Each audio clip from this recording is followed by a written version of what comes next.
So obviously our focus here on the top of the Premier League table. What about the bottom half of the standings? That's where we find both Manchester United and Southampton, who will be playing on Thursday. Let's hear from Manchester United manager Ruben Amorim.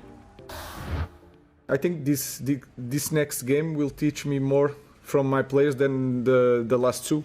So I'm really focused on to see what kind of game we are going to play tomorrow. So I will learn more tomorrow.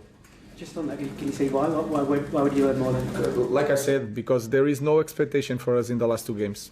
No one believed that we can do a great performance or winning a game. But now they are expecting us to win and to play well. So I will learn more this game.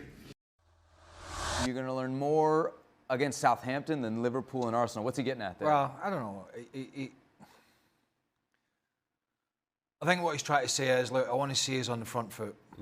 I want to see us control the game when we're expected to control the game. And I want to see us be ruthless when we're expected to be ruthless. The Liverpool and Arsenal games, they defended stoutly. Very well, great shape. And that was what was expected from them. And it was up to Liverpool and Arsenal to break them down. And they did a great job. They were solid. Something they weren't the previous four games after the win at the Etihad. They were horrible. They were horrendous. Newcastle at home, Bournemouth at home, the list goes on. So I think what he's saying is, we're expected to dominate the worst team in the league by far. And that's what I want to see from my players. I think he's also saying motivations for Arsenal and Liverpool take care of themselves. As a manager, you don't or you shouldn't have to be tasked with getting your players up for those types of games. But games like Southampton, that's your bread and butter. Manchester United are a long way from winning leagues, right? So let's say their target now is at least to finish in the top four. To do that, you have to be far more consistent against those other teams. Let the top four take care of itself. Let the big boys take care of itself. If you win those games continually, that's when you start moving up the table. That's when you start challenging top four. That would be a new low. Even off the back of Liverpool and Arsenal, that would be a new low because of if bad house United were to lose at home to this Southampton side with 6 points. And I think that's what this manager is slightly worried about. Right, that'd be a catastrophe.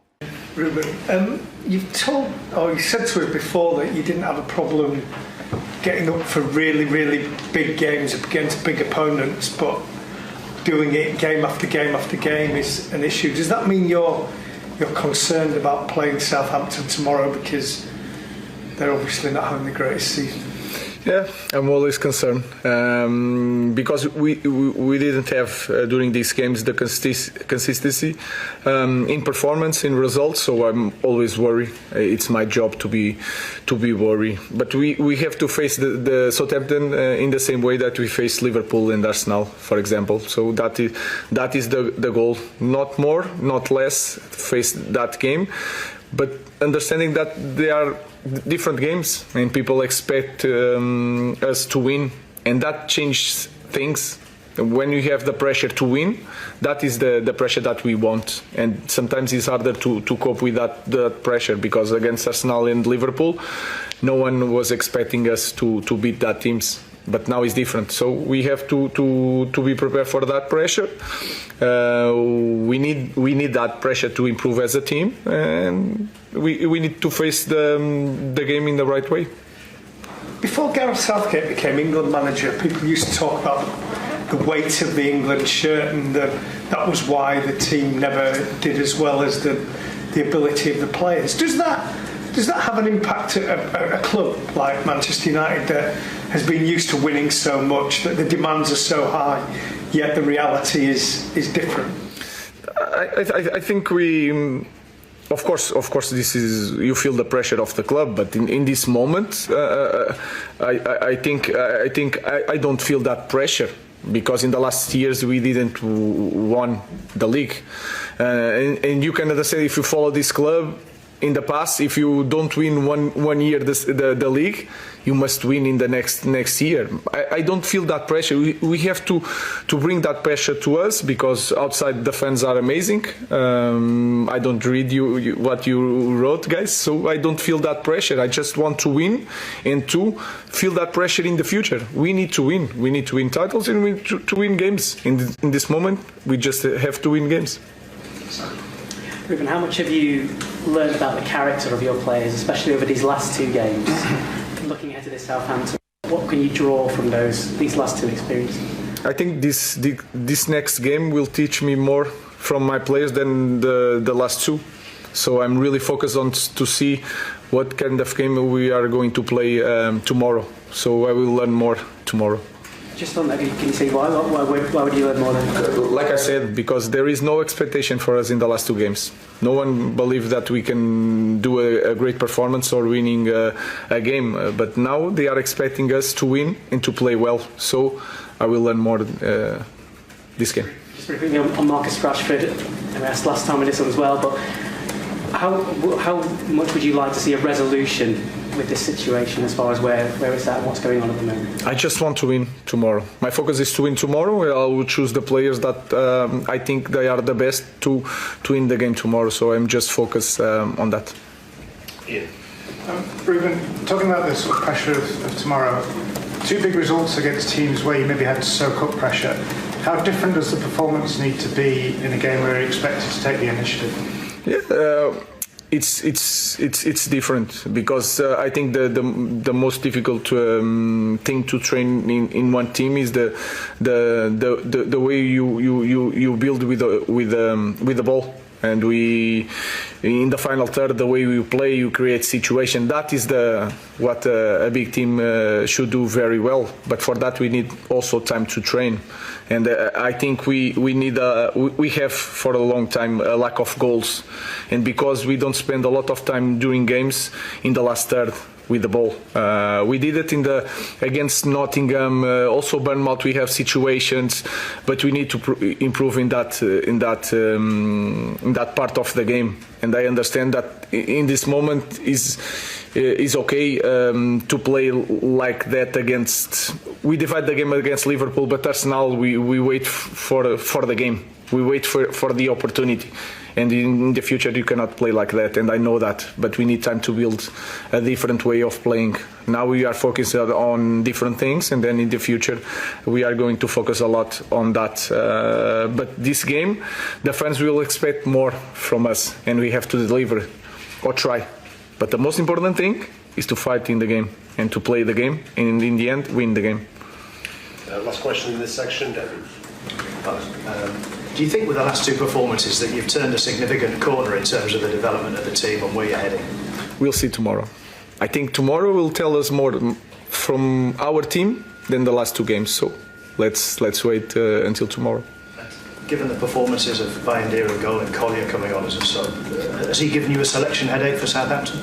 A lot of players had to think this week. Toby is training really well. He has a lot of pace.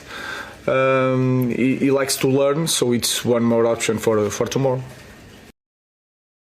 Ruben Amorim has said it is clear that Alejandro Garnacho can have a bright future at Manchester United despite reports linking him with an Old Trafford exit during the January transfer window.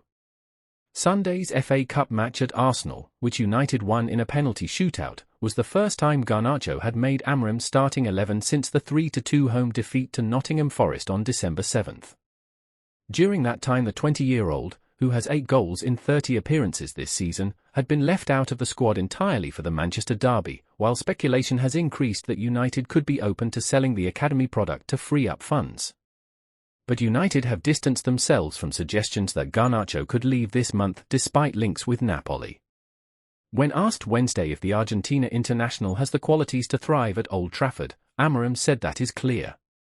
He has talent. He needs to learn to play in a different position.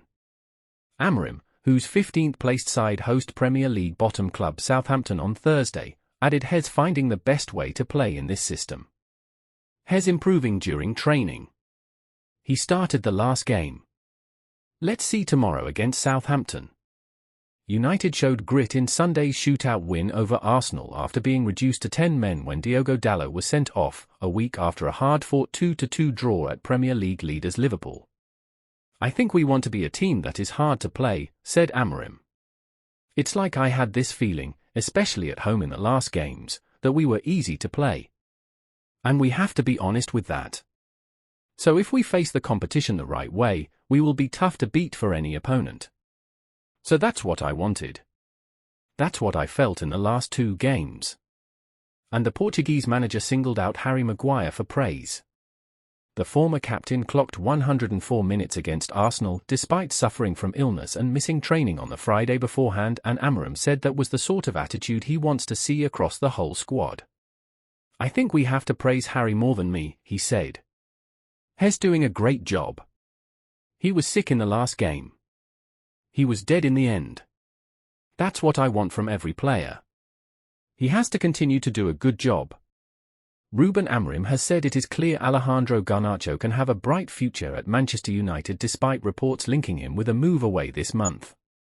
Sunday's FA Cup match at Arsenal, which United went on to win in a penalty shootout, was the first time Garnacho had made Amorim's starting 11 since the 3-2 home defeat to Nottingham Forest on December 7th.